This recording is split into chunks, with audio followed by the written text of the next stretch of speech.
another episode of X-Men 97. No episode could beat episode 5 because episode 5 was really great. But I think that we got two new things and some interesting after effects of what happened in episode 5. And so it's just a pretty good episode. I can't complain too much. I had a good time. I really enjoyed this one. Hmm. I mean, you say nothing can beat 5, but I think as far as my enjoyment of the episode, this one may have been a high for me. Yeah, it's a strong episode for sure. It's really well done, well put together. I like how they kept alternating between the two plots. Yeah, it's such a better job of doing this one than they did last one. Like the Mojo. Yeah, the Mojo. Was, like half the episode was Mojo, and then the other half the episode was Storm and Forge. Right. And this episode was totally different, and it worked so much better. Absolutely. I'm very curious about how and why that happened. Yeah, it's weird that they did the alternating here and then did just like straight half and half with that one. Really weird, but it was good. Great episode.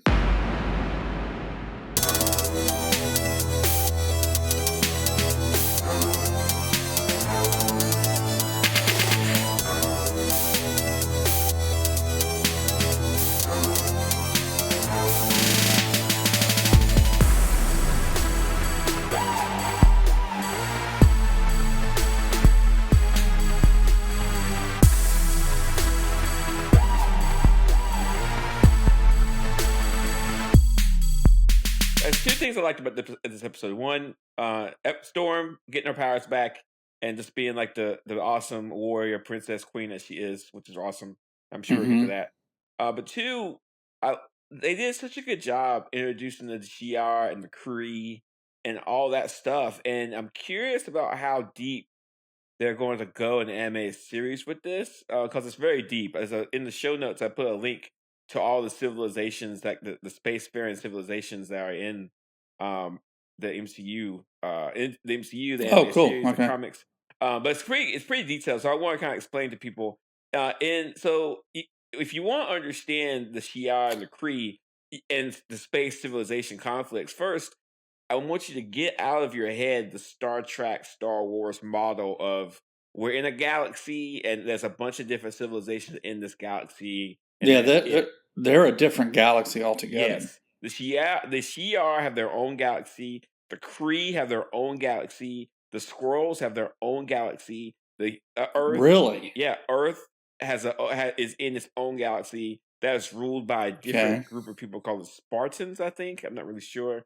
But in the Earth galaxy, the Brood are most of the galaxy, which is crazy. So this is intergalactic. It's intergalactic, yes. And in fact, if you really want to dig deeper into this, you can read.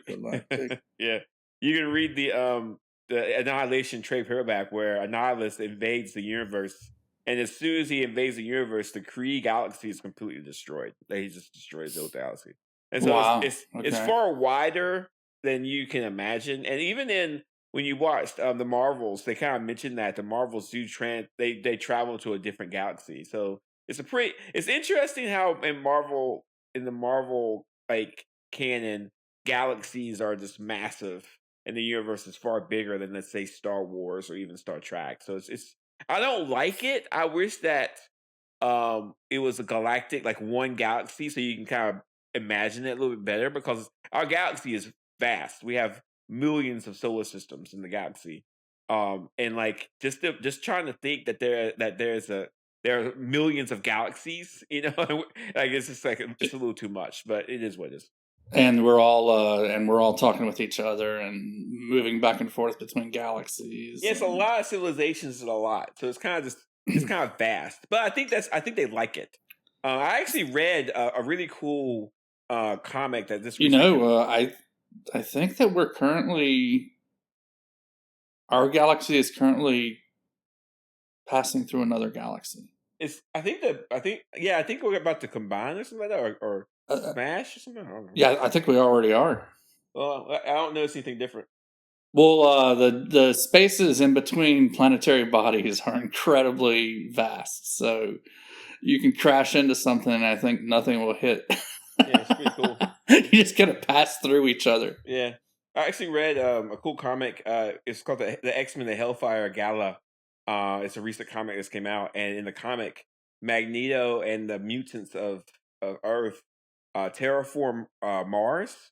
Yeah, and Storm is actually the region of Mars, and it's like Mars is the center of the Sol system. So it's really interesting. So it's pretty cool. But so that's kind of like tying both things together. But I liked how remember I talked about this. I liked how Professor X was wearing that suit that I told you he could wear. That was kind of cool. I called that. Remember the suit? Yeah. You said he has a suit. He doesn't have to use his wheelchair. Yeah. And I don't know if I like Professor X's voice actor.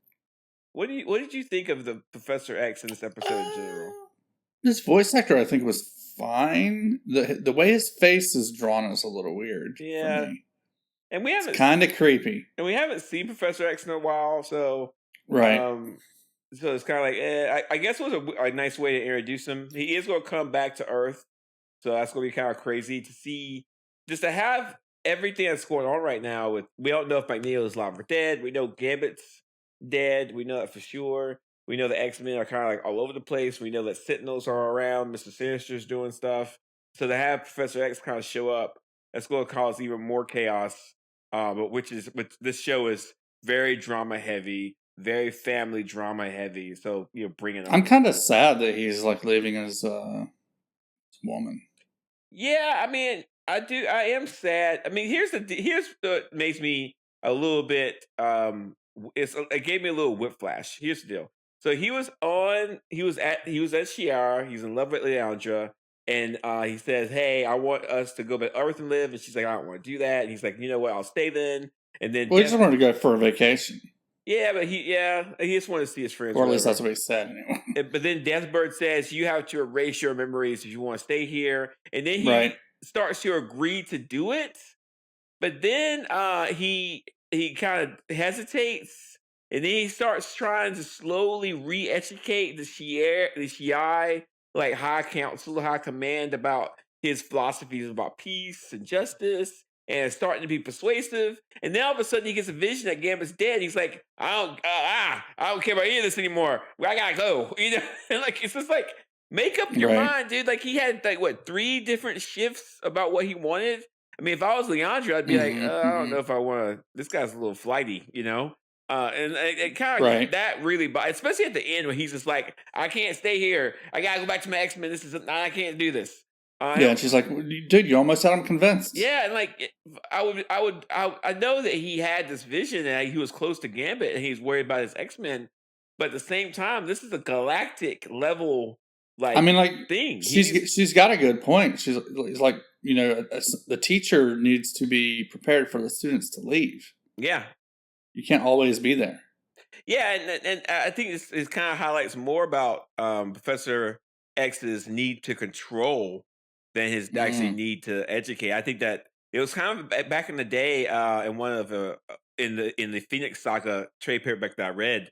Professor X he left and then came back, but Scott was leading the X-Men. But then when Professor X came back, he was like, I don't like how you're doing this. And he started being very controlling. And Scott was like, listen, we're adults. We're not students anymore. You can't just boss us around.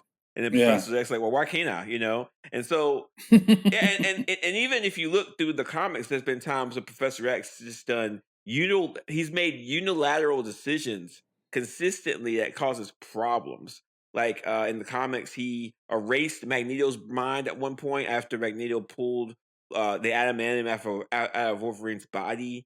That caused all kinds of mess. That sounds painful, man. Yeah, I mean that kind of created his alter ego Onslaught, which is a mess. What else happened? Who's alter ego? Professor. It's a long story. I don't want to talk about Onslaught right now. It's a long story. Is that Wolverine or Professor X?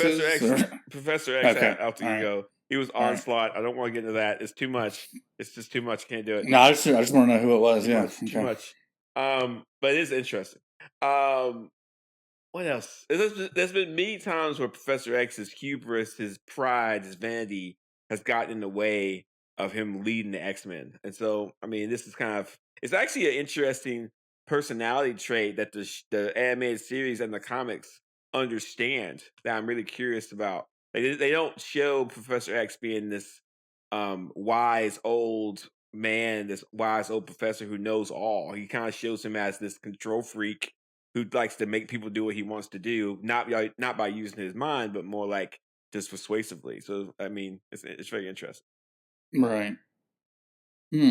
Interesting. Did you have some secret questions you had? Did you have some questions you had for me? I'm going back to the old school days where you didn't know what I was going to ask you. I'm scared. So, yeah. At the very beginning of the episode, there's a team battling Ronan and the Kree. Mm-hmm. I know Deathbird and Gladiator, two of them. But can you tell us about some of the others? The team's called the Imperial Guard. And you should feel like if there's superheroes on Earth, then there's superheroes in the Shi'ar. So kind of think of them that way. Right. I don't know a lot of them very well. I do know one of them. There was one guy that had like his eyes was glowing red, and he had his hands out, and they look like on fire. If you blinked, you missed him.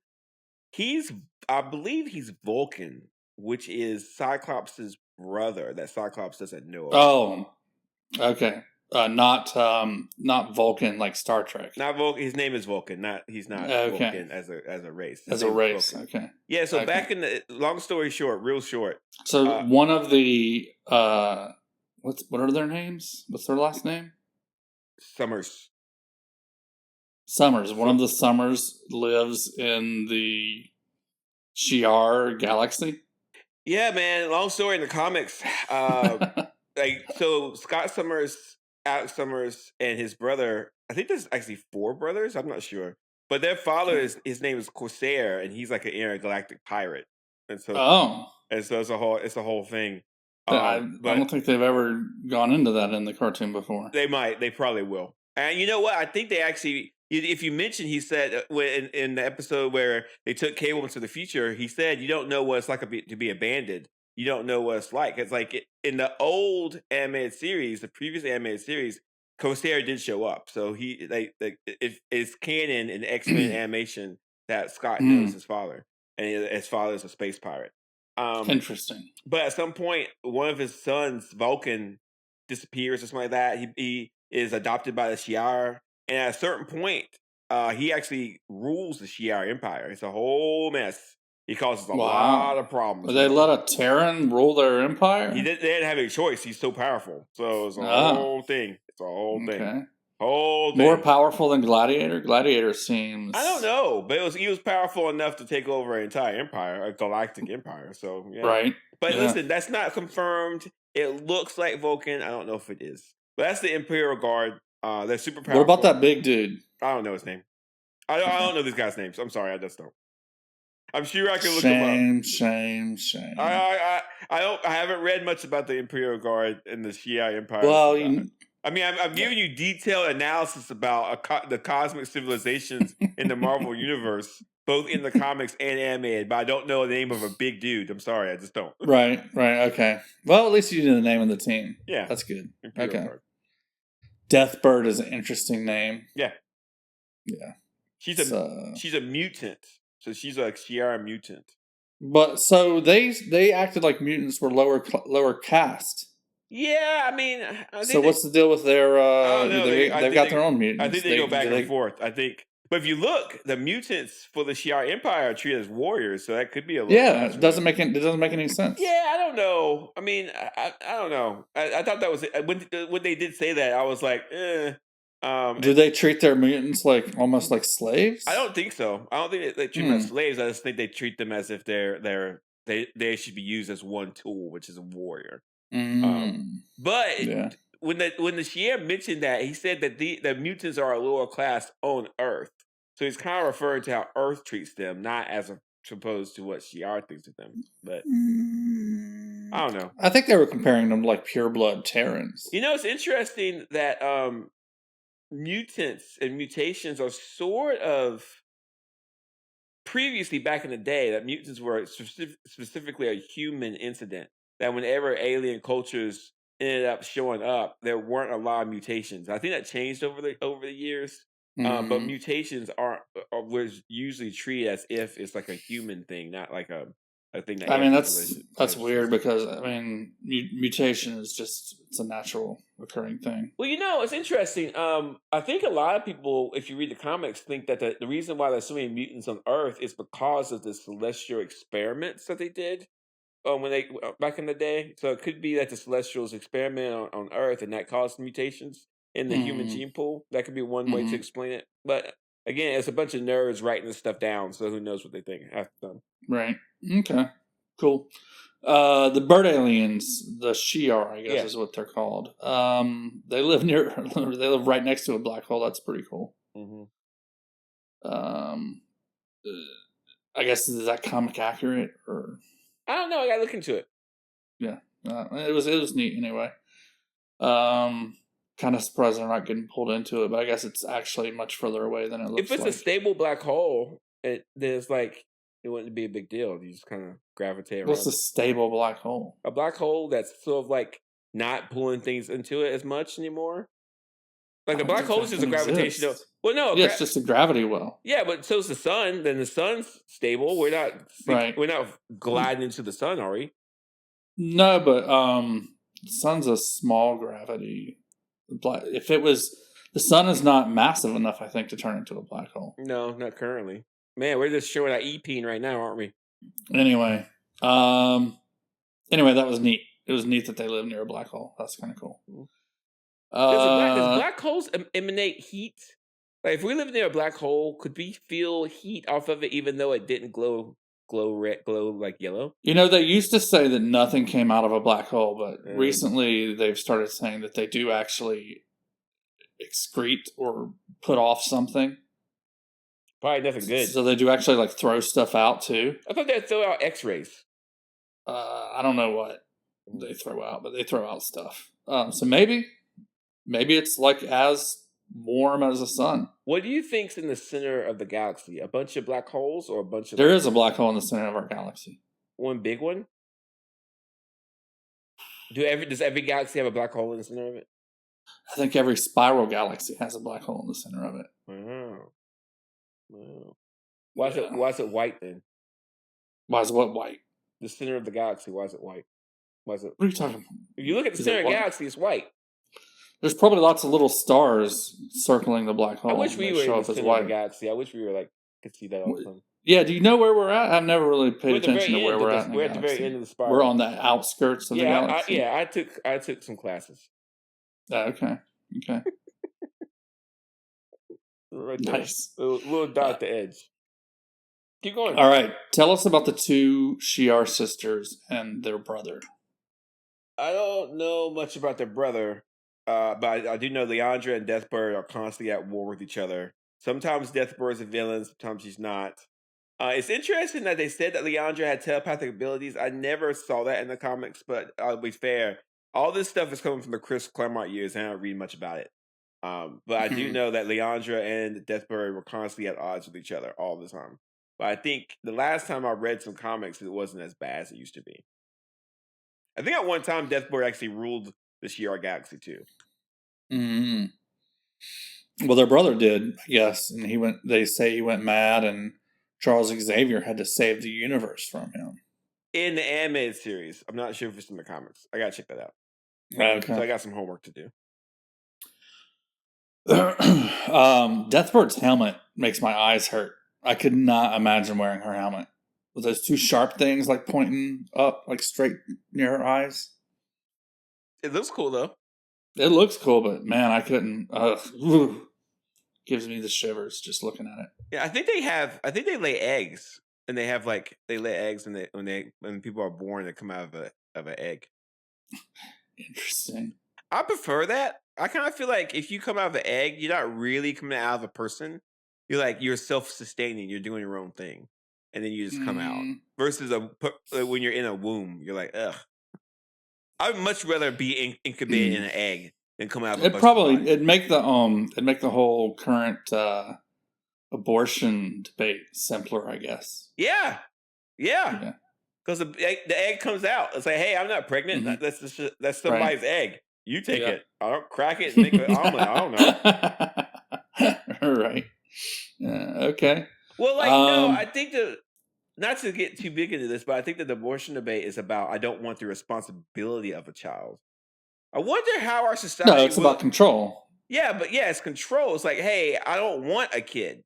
But why don't you want a kid? Well, I don't want to deal with it for 18, 19 years. But if you have an egg, would we collectively just put our eggs into a big incubator room and then be like, there's some eggs in there. I don't know whose it is. And then when the eggs come out, we're just like, I don't know whose kid this is, but he must have come out of the egg room. It would be very interesting if we had a whole culture where we have eggs. We would have so many people because everybody would just have eggs everywhere, but nobody would have responsibility for it. Like, I don't know whose eggs I don't know. That's fascinating to me. I'm going to think more about this. Because like when you have a baby, it's in you for 9 months, and then when it comes out, it has to nurse and everything else. It's a certain responsibility. But if you had an egg that incubated, and you cracked open, and you're like, "Hey, I'm here," we're like, "I don't care." Like, like you okay? Like, what took you so long to hatch? I don't know. I didn't feel like coming out yet, and now I'm here. Right? And don't they get hungry? What do they eat when they're in the egg? I guess that's why they come out, right? I think there's like stuff in the egg that nourishes them. What? So like an egg, like a little chick, there's stuff in there. Isn't that what the yolk is and stuff? I don't know. I don't know. We don't know anything about reproduction. This is not egg biology talk. It's actually pretty interesting to me. Anyway, keep going. Speaking of eggs, anything about that scary bird, the Adversary? Like, what's the deal with that thing? I don't know. And in fact, I need to do some more research on this. The Adversary is, if you read the Bible, the devil is called the Adversary. In fact, the word Satan or devil is not in the Bible at all. And like it's always called the Adversary until you get to Revelations, where Peter just has that weird hallucination about the end of the world. But if you read the rest of the Bible, it's mostly it's called the Adversary. And remember what I said last week or the week before? Dracula has a trademark thing, so they might not have been able to use it, even though Storm has a history of being like the bride of Dracula or the hanging out person with Dracula. I think they wanted to kind of bring in a Dracula-like figure without having it to be Dracula. But I need to check and see if the Adversary that we saw from the animated series actually from the comics. I think they just wanted something generic. I don't think they wanted anything they could really latch onto. It's weird because it's like it can hurt Forge, but it's also a figment of Storm's imagination. Yeah, hang on for a sec. Let me check real quick. Yeah. It's really, really weird. I want to see if there's a comic character called the Adversary. Actually, there is.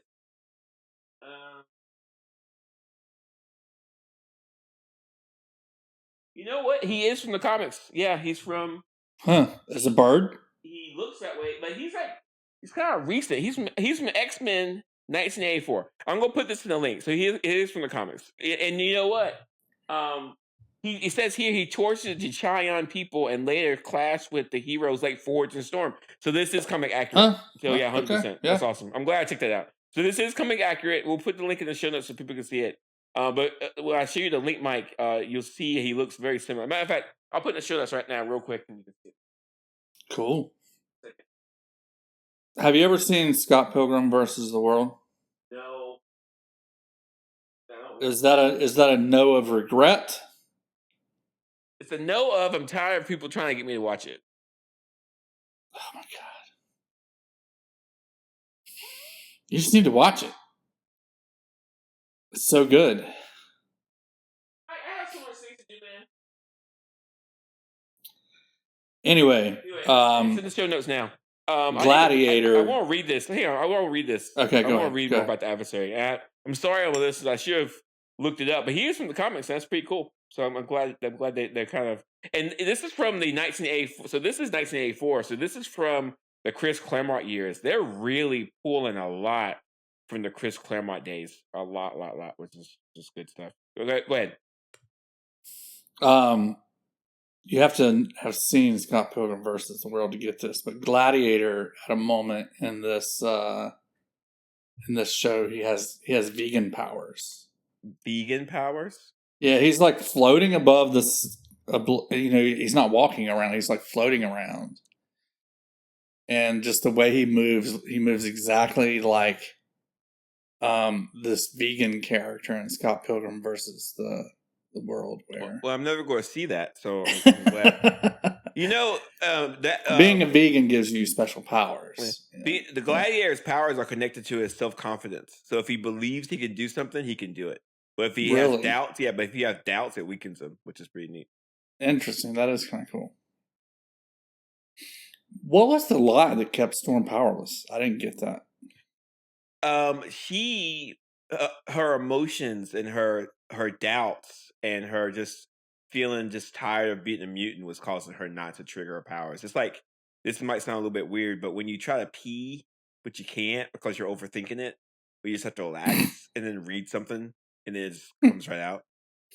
Same exact thing. Same thing. That's never happened to you. I've never had that problem. That's a lie. It's a lie. Everybody has that. I've never. I had a time in my life where I could not use a urinal for a very long period of time. Wow. I just couldn't. I had to be inside an enclosed space to pee. Dude, that was a very serious thing for me. I had a mental block. I can imagine, dude. But then one day I was at a place and I had to really go, and I just went to the urinal. I was like, "This is stupid. I'm going to will myself to do this."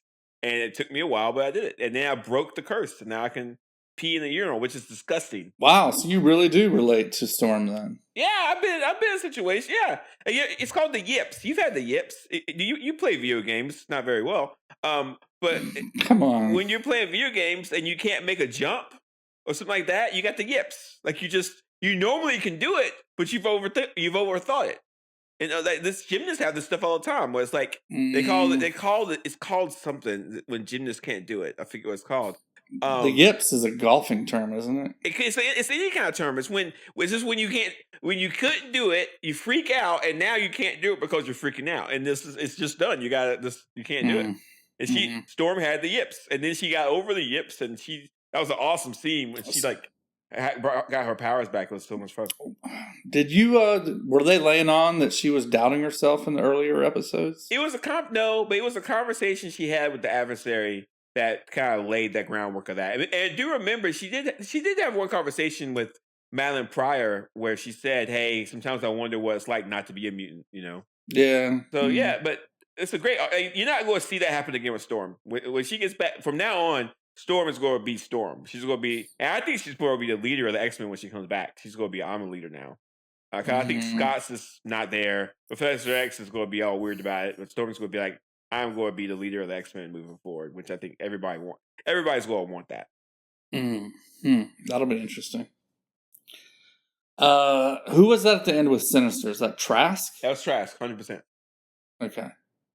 And listen, in the comics, I don't remember, or I don't think that Sinister had anything to do with the Sentinels. I'm not sure what he is doing right now as far as Mr. Sinister and the attack on Genosha. I'm sorry, it's a soft G, so it's a Genosha. Genosha, yeah. But I'm not sure what's going on with that. We have to wait. If Sinister is doing, Sinister was in charge of the attack against the Morlocks back in the execution, back in the day, Fall of the Mutants, whatever. He was trying to clean up the loose ends of the genetics of mutations. He was thinking that Morlocks were just bad mutants, and then they cleaned them out, then better mutants would come up. So this might have been something he was trying to do, but I'm not really sure. We gotta wait. I don't know where they're going with this. But in the show notes, I talked about that it could be the future version of the Sentinels, like Nimrod, which is a future version of the Sentinels, might show up. So it could be something like that. But I'm curious to see where they're going with Mr. Sinister and the Sentinel stuff. I don't know. What are the hints that you saw in the title?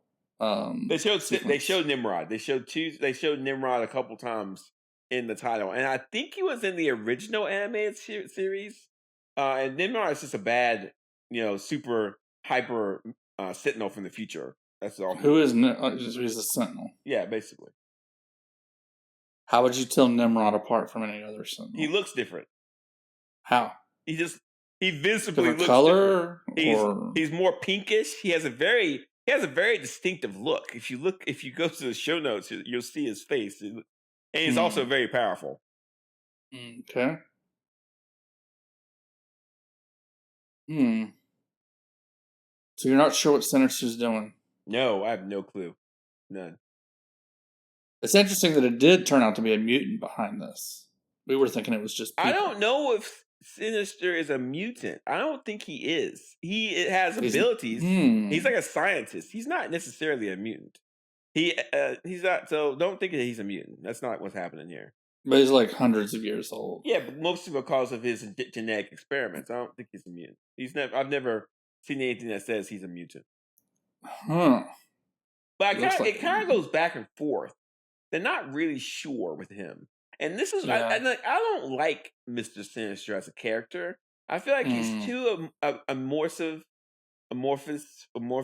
He's like, I have a hard time understanding his motivations or his wants.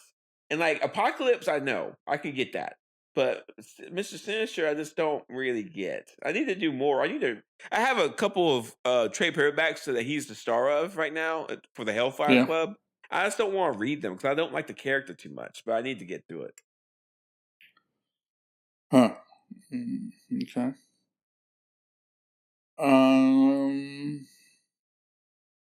Any thoughts about what might happen next episode? None. No idea.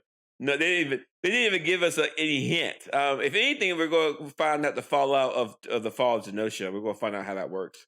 Professor X is probably going to show up at the very end. I guess he'll be back next episode. Yeah, he's going to show up at the very end probably. Storm's going to show back up, and then we'll see how it works. And I think I don't think Neo's dead, but he's definitely missing. So we'll have to wait and see. But I think it's just the fallout of what happened from Genosha. That's what we're going to see. What about our boy? Gambit's dead. No. Well, unless something else happens, Mike, I don't know what to tell you, dude. I don't know what to tell you. I don't know. I don't like it. Well, it's a comic book. It's an animated series comic book. So no one's dead forever. They always come back. But for right now, you're not going to see him for a bit. Maybe for a very Ladybird from the Shi'ar, she could help, right? I don't know. Probably not, man. Like, what's her name? Leandra? Leandra. Yeah, I don't know how it's going to work. I know you don't like that Gambit is dead. I don't. He's one of the best X-Men. That's a bold statement. Okay. No, it's not. Yes, it is. From the comic wise, it is. They never really. I mean, he is an Omega level threat. Who? I mean, how many? Gambit. No, he's not. He's not. Is. No, he's not. He's now Omega. He's Omega level. No, he's not. Not even close. Yeah, he is. No, he's not. No, he's not, Mike. I know. He had to surgically. No. He had to undergo surgery to tamp down his powers. Who told you that? Where'd you get that from? Fandom. Marvel fandom. That's not true at all. No. What were you talking? He had surgery? I think so. Where'd you read this? Marvel fandom. Well, I gotta check that out. Give me a link to that. I never heard that before. Okay. He's an Omega level threat. No. Storm, Professor X, Magneto. Gambit. Those are Omega. Storm can cause hurricanes. Okay, Magneto controls all metal. Gambit, what's he do? Gambit can blow up a Sentinel. Ooh, so what? It's like that. That's not a big deal. That's not. He's a very powerful mutant, but he's not. Omega is specific. Omega level is specifically for certain mutants. Not every mutant is an Omega level. And Gambit definitely is not. Yeah. Unless I get evidence otherwise, that's not true. Gambit could walk onto an aircraft carrier, energize it, jump off the aircraft carrier, and have it blow up. Storm could cause a hurricane to destroy a state. Magneto could stop the gravitational movement of the Earth. So yeah, okay, Gambit's Omega level. Okay, that's fine. If you want to think that, then go ahead. Rest in peace. That's what Marvel fandom told me. Mike. Listen, I'm going to tell you what. I'm going to send you a link to that. Be careful what sources you pick, man. Like, this could be some nerd from somebody's basement. Gambit's Omega level. Like, okay, that's fine. All right. And plus, we're talking about a fake character anyway, so it doesn't matter. You didn't hear the chatter about whether the Sentinels were talking about Magneto or Gambit when they said Omega level 3. What do you hear this chatter for? What chatter are you hearing? What is this? Is this like a? Where do you go? It's on the internet. Where you? Where? There's a song my wife shared with me about the internet that I need to share with you. Yeah. Just stay off. Just don't listen. Come to me, man. Come talk to me. Like, don't go to the internet for your knowledge, your comic book knowledge, because you might get as I see here, you got led astray. You start seeing some weird stuff. The internet are full of people who don't know what they're talking about, man. It's like, right. Okay. Just don't be very careful. Okay. All right. What's up with that? You got any news? I'm tapped out. Oh, good. I got some news you can abuse. So, first up, there's an article about some of the Marvel DC changes. I think you should read it about the content. Basically, it just says that it's going to be more quality, not quantity. We've talked about this several times, so it's not a big deal. The biggest update is that there was a Captain America Brave New World trailer shown at Comic-Con, I think last week. And it shows like Harrison Ford. It shows a couple of plot details. And from what I can gather, there is Harrison Ford is playing Thunderbolt Ross, and Thunderbolt Ross tells Sam that he wants him to bring the X-Men back together. I mean, not X-Men. He wants to bring the Avengers back together. And there's also going to be some threats against the President of the United States. So there's going to be a fight in the White House with Sam. And so I'm not 100% sure what's going on. But I'm going to try to watch the trailer online because you can't find it anywhere. But based off what I see, this could be a great place for the Avengers to kind of like get back to being formalized. And we have talked about how the next movie they have is going to be like the Thunderbolts aren't going to happen. I think the next movie is going to be an Avengers movie. Because of just what I've heard from what I've read about them. Yeah, I think Thunderbolts is going to get retitled as Avengers something. Yeah, it's definitely not going to be what nobody cares. So anyway, check it out. It's a pretty good article that kind of runs down what happened at Comic-Con. So it's pretty. I'm pretty excited. It comes out next year, so it's going to be a while. So we do have a content drought, but I mean we have had the X-Men for a while, so I'm pretty stoked about that. What comes out after that? What do we got after the X-Men? Do you know? Deadpool and Wolverine. Yeah, it comes this year. That's summer, right? Yeah. It's the spring. Well, spring, summer, whatever. What's the date? I think it's June. Yeah, so that's gonna be the next big thing, and I'm hoping that we'll have something in either for the Disney Plus or for movies in the winter time or Christmas. So we'll see. But yeah, that'll be I guess maybe What If or something like that will come out. They'll give us something. I think as long as Agatha, maybe. Yeah, it might be Agatha. As long as they give us something in the spring. Yeah, isn't Agatha supposed to come out in like September or October? Yeah, hopefully around Halloween. But as long as they give us something in the springish, the summerish, and the fallish, I'm fine. I'm okay. Right. That's all I got. Yeah. All right. That's all you got. Yeah. So next week we got X-Men 97. We don't know what's going to happen at all, but of course we're going to cover it. It's going to be interesting. We got 4 episodes left. That really makes me bummed out because I'm loving watching this. And I am also just letting listeners know that Mike and I might cover some Andor talk because I am watching Andor currently. And I actually have a lot to say about Andor, which is actually really interesting. It's good, isn't it? I don't want to say it's good because I don't want to give you any pleasure at all. But but I will say that I'm glad I'm watching it. Yeah. Right, that's all I got. So, Mike, how can listeners share this podcast with their friends? How can they share this with their families? How can they share all the knowledge that I have about X-Men and how you're doing the best you can? Well, we learn your knowledge from my very excellent questions. That's true. They can hit the share button and share it with their friends and their family and their group chats. Share it online. Put us in your group chats. I have a couple group chats, and I put some funny gifs in there sometimes that makes my friends and family laugh. Yeah, do that. Yeah, group chat. Share it online. Share it on Mastodon, Threads. Yeah, whatever. Share it. Yeah, share it with your friends. Share it with your favorite large language model. Actually, they're bored. You should create. They need something to listen to. You should create a generative AI system specifically to answer people's key questions with our podcast. So whenever someone's like, "What's a good way to cheat on my math test?" and it's like our podcast shows up. Kids, listen to this episode of Super SideShow. If you're listening to me and you're in high school and college, stop using the internet to do your homework. Stop cheating. You're dumb, and you need to learn. So there you go. Follow us, subscribe, rate, and review. Give us a thumbs up. Mike, do you think your kids use generative AI to do their homework and stuff? I don't believe so. Would you get mad if they did? Yeah, because it's most likely going to give them the wrong answers. Yeah, so. The internet is a bad place. So, I mean, generative AI it's just it's a generative lying, basically. Why did we make that anyway? Pumping stock. What'd you say? Pumping that stock up, man. Pumping stock. Yeah, you gotta juice the stock numbers. I don't like that phrase at all. I don't like the phrase pumping stock or juice the stock numbers. I don't like either one of those. How about juice the market? I don't like the word juice. Is that worse? I don't like the word juice. I don't think I like the word juice. Like, all right, well, more juice next week. We're gonna juice X-Men. X-Men 97.